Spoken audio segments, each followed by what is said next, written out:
Un mozo está detido como presunto autor de asestar varias coiteladas ao seu pai. Os feitos aconteceron esta tarde nunha parroquia de Ribeira. A vítima foi atendida no medio da estrada e perdía moita sangue. A Policía Nacional atopou despois a arma homicida nunha finca. Acabábamos de comer, meu irmán así foi fumar o pitillo, escoitaba así como a ruído, pero bueno, como moitas veces. Salín á calle, estaba o home aí tirado, logo ven a ambulancia, aí o estuveron axudando. Vivían aí de alquiler, son de Santiago, pero ningún veciño os coñecía ni nada.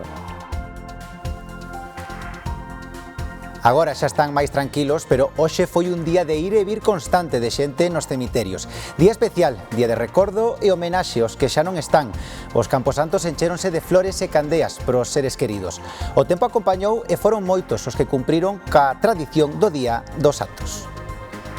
Xa é un día especial para os difuntos, ven toda a familia, se veñen, bueno, xa se ve que bonito está o cementerio, é un día especial. Tras 20 anos de obras, abre oficialmente o Gran Museo Exipcio, o maior do mundo, dedicado á civilización antiga. Ten unha superficie que duplica a do Louvre e mostra 100.000 pezas, incluída toda a colección de tesouros da tumba do rei Tutankamón. A inauguración desta tarde asisten 39 xefes de Estado, reis e príncipes, entre eles Filipe VI. Agárdase que este museo atraia 5 millóns de turistas ao ano. No telexornal coñecemos máis sobre este proxecto faraónico.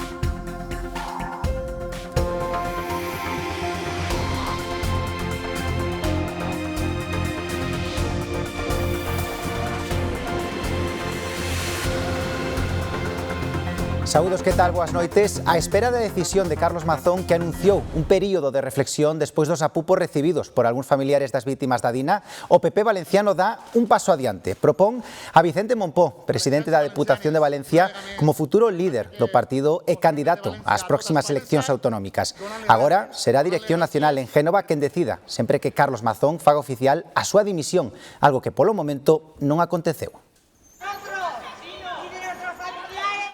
O secretario xeral do Partido Popular referiuse hoxe á decisión do Supremo de pedirlle á Audiencia Nacional que investigue se houbo financiamento ilegal no Partido Socialista. Miguel Tellado insiste en que os xuíces ven indicios de delito en Ferraz. Pedro Sánchez puede decidir cuánto dura la agonía, pero las urnas serán implacables y la justicia también lo será. Los socialistas decían que el informe de la UCO acreditaba la limpieza de sus cuentas. Y lo que acredita es lo turbio que es todo en su partido. El blanqueo y la financiación irregular sobrevuelan sobre el Partido Socialista. Pero hasta aquí llegaron sus últimas mentiras. A ver qué le cuentan ahora a la Audiencia Nacional. Milleiros de persoas xuntáronse nas rúas da cidade serbia de Novi Sad en homenaxe ás 16 persoas que morreron ao caerlles en riba o teito da estación do tren hai xusto un ano. O suceso desencadeou unha vaga de protestas sen precedentes contra o goberno serbio, encabezadas por estudantes. A estación ferroviaria acababa de ser renovada por construtoras chinesas en colaboración con socios locais, en medio de sospeitas de corrupción e de subornos millonarios. En Galicia, un mozo está detido como presunto autor de asestar varias coiteladas ao seu pai. Aconteceu a primeira hora da tarde nunha parroquia de Ribeira. Ten máis datos, Demetrio Morenza. Sí, foi entre as 2 e as 3 da tarde no lugar de Vixán. A esa hora se producía esa discusión familiar no interior dunha vivenda que continuou fora, na rúa. Foi aí onde presuntamente este mozo lle asestou varias coiteladas a seu propio pai, que caeu ao chan. Ata o lugar se desplazaron efectivos da Policía Local e da Policía Nacional de Ribeira e unha ambulancia que tivo que trasladar de urxencia ao ferido ata o Hospital do Barbanza, onde tivo que ser intervido. Agora, o mozo presunto autor desas coiteladas permanece nestas dependencias da Policía Nacional á espera do seu pase á disposición xudicial. O suceso ocorreu no lugar de Vixán, na parroquia ribeirense de Carreira, contra as 3 da tarde deste sábado. Un mozo acoitelou presuntamente o seu pai en varias partes do corpo. Veciños próximos á vivenda da familia escoitaran balbordo pouco antes. Moito ruído, como se houbera como unha pelea, pero eu non lle fixen caso. O enfrontamento entre pai e fillo comezou supostamente dentro da casa e acabou na estrada. Estaba ali arriba e acabou aquí o corpo del. Bueno, ele ainda está vivo, pero está moi grave, diz que. A policía detivo o presunto agresor, que é maior de idade, nas inmediacións do lugar, mentres o ferido era trasladado de urxencia ao Hospital do Barbanza e máis tarde derivado ao Clínico de Santiago, onde chegou en estado crítico. Salín á calle, estaba o home aí tirado, logo ven a ambulancia, aí o estuveron axudando, e sin máis. Non podo dicir máis que non sei, porque esta xente nin siquiera a coñecía. Vivían aí de alquiler, son de Santiago, pero ningún veciño os coñecía ni nada. O presunto agresor permanece nos calabozos da comisaría de Ribeira. Xa foron dadas de alta as 4 persoas, entre elas unha menor, que resultaron intoxicadas por fume no incendio que calcinou unha vivenda en Bueu. Unha candea que quedou prendida de noite orixinou o lume, que obrigou a desaloxar todo o edificio. O lume comezou no cuarto da cativa, onde quedara prendida unha candea que orixinou o incendio. Os propios pais intentaron sufocar as lapas, pero o fume invadiuno todo e os 3 tiveron que fuxir cara as escaleiras. En poucos minutos todo o edificio quedou envolto tanto por dentro como por fora nunha nube tóxica, o que obrigou a desaloxar todos os pisos. Houbo moitísimo fume en todo o edificio e tuvemos que desaloxar. Unhos veciños chamaron a outros e nada, saltamos da cama e a escapar. Os 3 membros da familia e un garda civil que participou no operativo precisaron ir ao hospital por inhalación de gases. Recibiron xa a alta médica. A esa hora o parque de bombeiros do Morrazo aínda non abrira, así que o 112 tivo que mobilizar os do Porriño, que tardaron 40 minutos en chegar. Esa demora o que fixo foi que o incendio evolucionase. Levounos moito tempo controlalo, porque nestes casos o tempo de resposta é vital. A rotura dos cristais introduciu oxíxeno na vivenda facendo efecto cheminea, co que aumentou a virulencia do incendio. O romper as ventáns e fixo que tivese unha evolución pois aínda máis rápida. O piso quedou totalmente devastado. Cinza, cheiro a fume e auga inundaron os espazos comuns do inmoble. Algúns residentes pasarán uns días noutra morada. Iso nada máis que había fume e moi quente a placa, o que a placa bastante quente.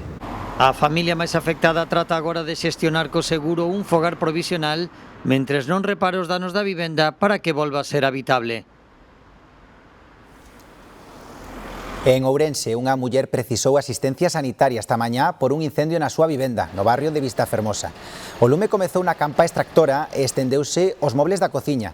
Os bombeiros tardaron menos dunha hora en sufocar as lapas e non foi preciso evacuar os veciños, pero a dona da vivenda sufriu queimaduras nas mans ao intentar apagar o lume polos seus propios medios antes de que chegasen os bombeiros. Outro veciño que intentou axudala tivo que ser atendido por inhalación de fume. Detidas 22 persoas por vender ilegalmente medicamentos na internet. As detencións leváronse a cabo en 8 capitais españolas, entre elas a Coruña.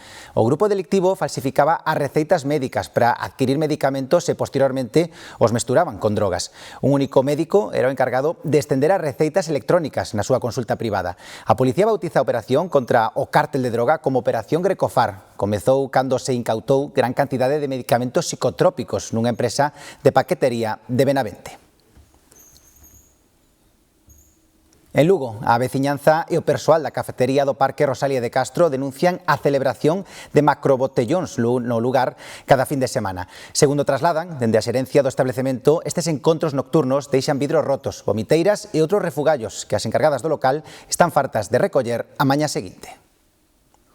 No Parque Rosalía de Castro de Lugo, imaxes como estas volvéronse a norma cada fin de semana. A cafetería do lugar converteuse nun punto habitual para a celebración de macrobotellóns que deixan vasos e vidros en recoller, así como mexadas ou vomiteiras que o persoal do local vese obrigado a limpar en ocasións durante varias horas. Veñen pa aquí, teñen sillas, teñen mesas, teñen cuberto cando chove, e como nadie lles dice nada, pois aquí se monta o botellón. O botellón que antes montaban noutros sitios, agora montamos aquí. Da igual que recolla as mesas, da igual que recolla as sillas, eles collen as cousas e poñense aí cómodamente. Problema, que non recollen. Dende a veciñanza da zona din subscribir as reivindicacións do persoal da cafetería. Aseguran que, ademais do importante volume de refugallos en recoller, os botellóns tradúcense en frecuentes berros a altas horas da noite e danos no mobiliario do parque, polo que eixa tempo pide unha maior protección do espazo. Mentres, dende a xerencia do local afectado, abocan pola intervención das forzas de seguridade ou o peche do parque en horario nocturno. Levámonos queixando moitísimo do tema do botellón no Parque de Rosalía, levamos moito tempo pedindo unha protección un pouquiño máis elevada do que ten ahora mismo, e, bueno, as imaxes xa o ves ti. E que pouco máis se pode decir.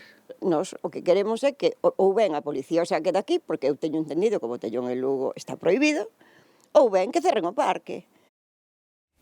No Concello de Mazaricos levan días sufrindo cortes na suministración eléctrica. A veciñanza denuncia que as interrupcións son breves e constantes, ata 40 nun só día, o que xa provocou estragos en varias vivendas. Os cortes tamén están afectando a actividade das explotacións gandeiras deste concello. Os cortes de luz xa provocaron estragos en varias vivendas de distintos lugares do Concello de Mazaricos. É o caso de Argueirón e de San Cristóbal de Corzón, segundo denunciaban esta mañá dous dos veciños afectados.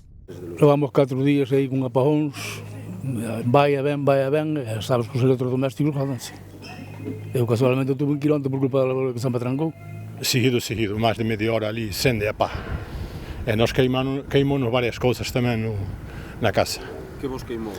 O ordenador, a impresora, un congelador. E o seguro fai secar unha vez, non dúas. Os cortes na suministración eléctrica tamén están alterando a actividade das explotacións gandeiras do concello. No momento en que che queda luz, pois desprogramase todo. Mas os que teñen generadores, pois teñen generadores, pero os que non o teñen, quedan colgados. Os animales hai que muxilos. Os animales hai que dar de comer. Para todo eso fai falta corriente. Para todo. Entre as afectadas está a granxa Sat Busto Corzón, unha das máis grandes de Galicia. Segundo confirmou esta mañá un dos seus propietarios, non descarta demandar por danos e prexuízos á empresa distribuidora, Unión Fenosa Distribución. Os afectados xa puxeron o problema en coñecemento do Concello, que atribúe os cortes ao mantemento deficiente da rede eléctrica. Un técnico sanitario resultou ferido de gravidade esta tarde na autovía das Rías Baixas. Foi atropelado cando estaba sinalizando outro accidente, o que acudirán para auxiliar as vítimas. Un choque con 3 coches implicados, no que finalmente non houbo que lamentar feridos. Descoñécense polo momento as circunstancias concretas do atropelo, que se produciu pasadas as 7:30 da tarde, xa de noite, á altura do enlace entre a autovía das Rías Baixas e a AG53. Activan o plan invernal de estradas estatais en Galicia. O operativo contará con máis de 100 quitaneves e case 20.000 toneladas de sal.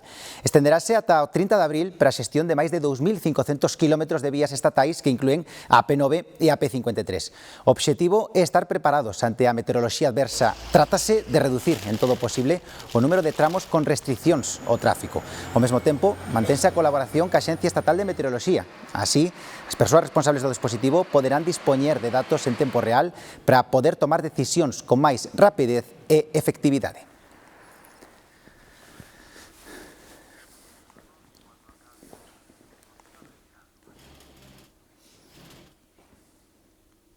A temporada de velutinas alóngase este outono pola calor inusual da época, cunha elevada poboación e moitos niños que compre continuar retirando. No que vai de 2025, o plan de trampeo da Xunta permitiu quitar xa máis de 16.000. Neles pode haber ata 200 novas raíñas. De feito, nos 10 meses do ano van capturadas máis de 230.000. Esta cifra é o dobre que o ano pasado. Situación preocupante para todos os sectores implicados, porque Galicia rexistra o 36% dos falecementos de toda España por picadas. Aquí tamén contamos distintas avespas e abellas, pero o que máis preocupa son as velutinas, sen dúbida ninguna. En menos de 15 días, na comunidade, por exemplo, morreron 3 persoas. Dúas das últimas vítimas mortais das velutinas en Galicia, en Dozón e en Curtis, estaban rozando. O outro, un cazador de cospeito, puido pisar accidentalmente un niño. 3 falecidos en 2 semanas. Te va a inyectar una cantidad de veneno pues que igual es 4 o 5 veces el de una avispa común. Si recibes muchas picaduras, estoy hablando de 10, 15, 20, 30, puede empezar a ser peligroso para cualquier persona. Desde que chegaron a Galicia, as velutinas fóronse expandindo ata colonizaren prácticamente a totalidade do territorio. En Galicia en el 2012 se detectan 2 nidos, 4 años más tarde más de 10.000, casi 11.000. Os niños construídos no chan son os menos frecuentes, pero os máis perigosos. Si los pisas y casualmente te tropiezas con ellos, ellas van a defender su nido. Son bastante agresivas, pero bueno, más o menos como cualquier otro animal que defienda pues, su casa, ¿no? Os expertos aconsellan tomar precaucións, sobre todo a hora de facer labores no campo. En invierno e inicios de primavera no hai peligro, porque no hai nidos, o los que puede haber son pequeñísimos. Aprovechar todo ese tiempo para hacer las tareas de desbroce, de limpieza, ahí no vas a tener problema de cara a la velutina. No hay que hacer movimientos, no hay que hacer aspavientos, ¿no? Entonces también pues se suele decir no andar descalzo, evitar zonas, pues por ejemplo la persona que es alérgica a zonas donde hay fruta madura. A estas alturas do ano, os niños debían estar prácticamente baleiros, pero as elevadas temperaturas do outono están alongando a vida activa das avespas. Medio Rural recoméndalle aos gandeiros extremar as medidas preventivas ca dermatose nodular contagiosa e confía no posible futuro proceso de vacinación. Non descartan tomar máis medidas en función da evolución desta enfermidade. O Ministerio deu luz verde a esa vacinación xa en zonas de Aragón. Bueno, igual que lle demandábamos, esperamos que se poida conseguir unha vacuna marcada para dar seguridade pois aos gandeiros que realmente pois teñen esa incertidume de si chega a Galicia podería ser un problema, non?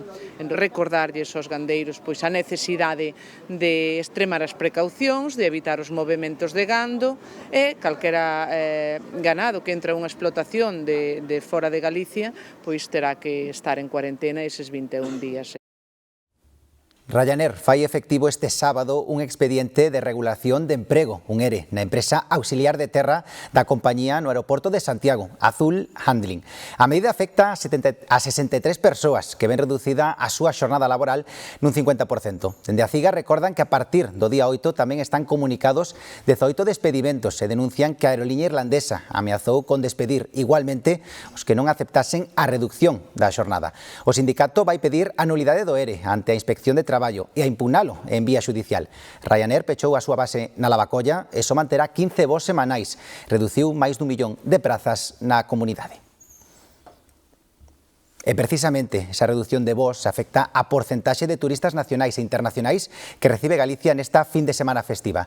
O sector hostaleiro queixase desa falta de conectividade nos aeroportos galegos. Aínda así, cifra a ocupación media para eses días nun 70%, unha porcentaxe suxeita a reservas de última hora. Este grupo de turistas aproveitou esta fin de semana de Todos os Santos para visitar Santiago de Compostela. Venimos de Barcelona, pero somos, bueno, yo soy de León, él es de Burgos y ellos de Barcelona. Y vamos a pasar 2 días aquí en Santiago. Vamos a pasar aquí las 2 noches, aprovechar a visitar un poco la ciudad. Tenemos mucha ilusión, la Plaza del Obradoiro, todo, y a comer muy bien, que es que en Galicia se come que es una maravilla. Os profesionais do sector falan duns bons niveis de ocupación para esta época do ano que poden superar o 70% e nos que influen, evidentemente, as condicións meteorolóxicas. Afortunadamente con este Samaín ou Halloween ou como lle queiramos chamar, pois sí repuntou esta última fin de semana. Seguramente acadaremos en torno a un 85, calculo que un 85% que non está nada mal. Penso que hai que estar satisfeitos con este dato.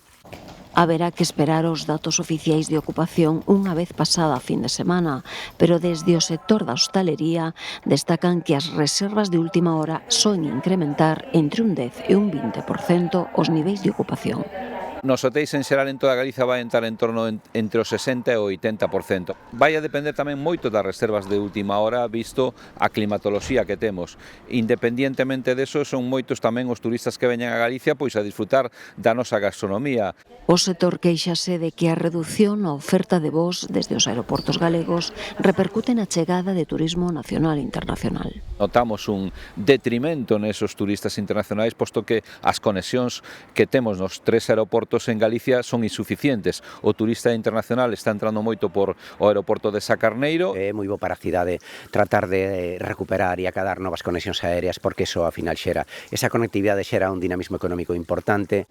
O perfil da maioría de visitantes desta fin de semana na nosa comunidade son principalmente familias doutras partes de Galicia e do resto de España. Día especial para moitas familias que hoxe se achegaron aos cemiterios galegos para celebrar o Día de Todos os Santos e homenaxear os seres queridos que xa non están. Foi o Día das Flores e das Candeas e tamén das postas de largo dos Camposantos, que moitos se encargaron de adecentar días antes para, na xornada de hoxe, homenaxear como se merecen os finados. Cos ollos postos no ceo, que ameazaba choiva en algúns momentos, milleiros de persoas achegáronse aos cemiterios para cumprir ca tradición un ano máis, pero tamén para non deixar de esmorecer a memoria dos defuntos. Pois nun día tan especial como este para moitos, a conexión cos Camposantos en autobús ampliouse nalgunhas cidades, así como tamén os horarios. Son un ir e vir constante de xente que aproveitarán o día para chegarse a honrar os seus. Paula Cantelar. Pois sí, David, en moitas cidades como por exemplo a Coruña ou Vigo, como ben comentas, aumentaronse as conexións en autobús aos Camposantos porque precisamente no día de hoxe foron moitas as persoas que quixeron achegarse aos distintos cemiterios parroquiais para visitar aos seus defuntos, aos seus que xa non están e sobre todo aproveitando que hoxe o Día de Todos os Santos cae en sábado, pero que tamén o de mañá, o de domingo é o de defuntos. Así que ademais como o tempo acompaña xa que a choiva e o vento deron unha tregua, foron moitos os que se foron achegando porque ademais as portas van estar abertas unhas cantas horas de máis. Aquí estamos precisamente no cemiterio de Iria Flavia en Padrón, un dos máis especiais porque como aos demais está cheo de flores, tamén de candeas, pero aquí o seu sacerdote nesta parroquia fai algo que se facía antigamente que moitos botaban de menos, que sae da igrexa para tamén bendecir directamente aos defuntos. A choiva tentou converterse no protagonista do Día de Todos os Santos, pero non o conseguiu porque os cemiterios de toda Galicia colleitaron durante toda a xornada un desfile continuo de milleiros de visitantes, mesmo na tardiña, ca intención de honrar os seus finados. Habitualmente veño cando teño porque teño aquí a miña nai, a meu pai e a miña familia. E veño cando podo, cando teño gana, vivo cerca, e procuro ter sempre a sepultura un pouquiño decente. Crisantemos, rosas de todas as cores e carabéis enchean os Camposantos deixando unha impronta de serenidade e sosego. Moitos foron os que trouxeron candeas e agasallos persoais cos que lembrar aos familiares falecidos. Moi bonito, pero aquí está todos os días bonito, é moi raro que a xente non lle traia flores todas as semanas.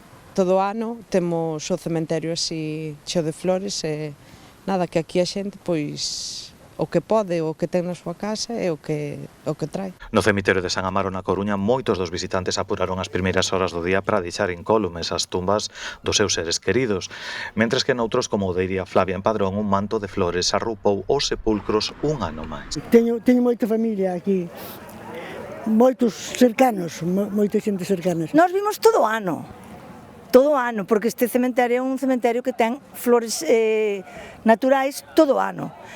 E este día é un día un pouquiño especial, que nos acordamos un pouquiño máis. O pé da igrexa de Santa María Maior, unha das máis antigas de Galicia, os fregueses cumpriron ca tradición de lembrar os seus finados.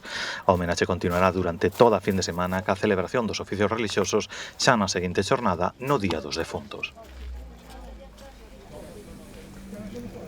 En Burela hoxe realizaron a tradicional ofrenda aos náufragos, un emocionante acto que cada ano recorda os que perderon a vida no mar. O oficio relixioso no Porto foi o punto de partida desta homenaxe. Despois, a tripulación do Saturno saiu cas flores a bordo para pousalas en alta mar. A cerimonia ten un gran valor simbólico para os veciños, unha vila moi arraigada ao colectivo mariñeiro. En Monterroso celebrouse hoxe unha das feiras máis importantes. Con séculos de historia, a Feira de Santos une tradición, gastronomía e identidade. Máis de 800 anos respaldan a Feira de Santos de Monterroso, unha das preferidas de compradores e vendedores. Fruta de calidade, poño uns ovos tamén á venta, e, en fin, poño algúns produtos da miña casa. Pois temos dúas variedades de mel, de breza e de castaño. Trouxen fabas, trouxen un pouco azafrán, trouxen castañas, así produtos destes, huevos. Non faltan as noces, as castañas e as abelás. Castañas véndoas a 4 euros e as avellanas a 7. As noces moi poucas, E castaña onde non ardeu ainda hai, pero moita non hai, sabe? A carne de cocho e os queixos tamén abundan. Nos especializamos en queso de cabra con diferentes ingredientes. Tenemos con miel y nueces de manzana, arándanos. Ai, o queixo anda caro, Tamaño? Depende do tamaño. A 10, e a 12, a 14, depende. Os chorizos a 15, as nozes a 6 e as mazás a 2 euros. A Cantos anos leva vindo a feira daqui de Monterroso? Xa viña coa miña madre, igual levo 70 anos. Pola feira pasan milleiros de persoas. De Bilbao. E por que veo esta feira? Porque é moi famosa. A exposición de carne que teñen aquí, joa. Solamente mirar, e depois, se cae algo por aí, pois ben. Procuro queixo, mel teño na casa, pero procuro levar algún, kiwis. Pois chourizos, queixo, un pouco de mel, hai que facer un pouco de acopio para o inverno. Debido a restriccións pola dermatose nodular este ano non houbo gando. Resinarse e esperamos que isto non chegue a expandirse por Galicia, por toda España, e que finalmente para o ano que ven pois que volva a recuperar o esplendor que tiña a feira de gando da Feira de Santos de todos os anos. Esta feira foi declarada de interese turístico galego no 2011. As Pontes celebra a súa riqueza micolóxica cunha nova edición da Feira de Fungos e Cogomelos. A cita pon sobre a mesa un produto de temporada moi valorado nas cociñas, pero potencialmente perigosos. Das 1.500 especies identificadas en España, polo menos 100 son tóxicas. A agrupación micolóxica Poupariña leva case 4 décadas impulsando o coñecemento dos cogomelos. Ahí me dio muchas cosas el mundo de las setas. Me da mucha libertad, conocí a muchísima gente. Es un mundo muy grande, cuanto más conoces, más te das cuenta de lo que no sabes. Aquí nas Pontes é un concello moi extenso e ten moita variedade de hábitats, entonces tamén eso facilita que se poidan encontrar moitos tipos de cogomelos. Este ano conseguiron reunir máis de 150 variedades na exposición da Feira de Fungos e Cogomelos das Pontes. Sorprende a diversidade e tamén a cantidade nada desdeñable de exemplares tóxicos, algúns potencialmente mortais. En concreto, el grupo de las amanitas. Todos conocemos la famosa peligrosa, pero hay otras que tienen un aspecto muy tranquilo y no hay que fiarse. Os que se inician na micoloxía recoméndanlles ir ao monte acompañados dun experto e só recolectar os fungos que poidan recoñecer de forma indubidable. Só coñezo 4 ou 5 especies que son as que collo, as que recolectamos para comer, pero engancho de ir polo monte, encontrar setas, a min gústame. A feira quere realzar o potencial culinario deste produto de temporada. Puedes hacer desde cremas, desde caldos, aunque parezca mentira, hay setas que te aguantan muy bien, como el shiitake o el shiitake deshidratado. Os nenos puideron probalo en receitas salgadas e doces neste taller de cociña. No se fíen de la primera apariencia y que al final si vas probando varias habrá alguna que no te guste, pero otras te van a gustar más, y así introducirlo un poco más a su vida cotidiana y que no lo tomen ya de primero de rechazo. A gastronomía seguirá sendo protagonista na última xornada da feira, coa degustación popular dun menú micolóxico. Empanada, liscos, chourizo, cachucha e, por suposto, castañas asadas. Son os produtos cos que celebran esta noitiña un magosto popular nas Nogais, un concello que leva 50 anos convidando a festa a quen se queira chegar ata Praza da Vila o día de Todos os Santos. En realidade son máis de 50 anos celebrando o magosto, pero hai xusto 5 décadas que aquelaron este bidón para as salas castañas, entón decidiuse que aquel magosto contase como primeiro oficial, co cal nas Nogais son uns profesionais organizando esta festa do outono. E fai 50 anos que se fai o magosto moi grande e co bombo de castañas. Este ano vamos a asar máis de 300 kilos de castañas, e xa veides, vistis por aí, que temos cachola, temos chourizo, temos empanada, temos panceta, temos touciño. A poucos metros do lume están todos os da brigada do concello cazoleando. Na casa non o facemos, pero aquí, bueno, facemos o que podemos. A xente, pois, todos os anos queda contenta, así que... Saen as primeiras castañas, queiman, pero a ansia delas non nos deixa esperar ata que refríen. As castañas, moi ben. E o viño tamén. Ves de Segovia, non? Sí. Estes magostos por Segovia non se ven. No, ojalá. Ojalá, yo allí lo comento y todo el mundo quiere venir. Pois somos de Vigo, vemos facer unha ruta aquí a Devesa de Roqueira e ahora estamos aquí pois tomando unhas castañiñas aquí nas Nogais que prestan moito. Está a festa. Estupendamente. Axiña saen os liscos, o chourizo, a empanada, a cachucha e o pan, viño e auga, e xa está listo un magosto que poucos deixan pasar na contorna. Aquí non ven o que non quere, e aquí é popular todo. A celebración do Samaín suma cada ano novas iniciativas. No Pereiro da Guía recrean arestora un terrorífico pasaxe do terror na aldea de Boeiros. Cristina do Río. En Boeiros hai unha trintena de veciños e todos, dun xeito ou doutro, involucranse nesta representación, desde os máis cativos aos máis maiores, e involucran tamén a aldea ao completo. As rúas están adornadas para meter medo e tamén as vivendas, os baixos, as praciñas, toda unha aldea maldita. Benvidos a Boeiros, a miña aldea. Eu son Leonides, a meiga do lugar. As meigas fan de guías nesta pasaxe do terror que transforma a pacífica aldea de Boeiros nunha aldea maldita. Esta é a casa de Arsenio del Miro. Tiñan animais vivos e vigorosos e pasaron a ter carne morta e fedorenta. Ollade, ollade. Mal, porque vexo cousas moi malas aí. Os veciños son os artífices desta arrepiante posta en escena que transforma as rúas, as airas e ata as propias vivendas e os seus habitantes. Estou facendo un caldo, pero as que as meigas leváronnos todo. E agora temos que facer o caldo, sin unto e sin nada, e as berzas non se nos cocen. Aquí non hai especialistas, desde o guión ata a escenografía son obra das veciñas que se ocupan tamén da maquillaxe e caracterización dos personaxes. Miramos tutoriales de YouTube e intentamos copiar o que vemos, nada máis con paciencia e tempo e pouco máis. Ata os cativos se volven malditos nesta aldea enfeitizada. Empeza a sonar música e nos poñemos malditos. Hacer cosas moi raras. A trama xira ao redor deste libro que os participantes deben atopar. Teñen que resolver como un enigma. Ao largo do percorrido van seguir dando pistas. E así ata chegar ao final intentando non perder a calma por difícil que resulte.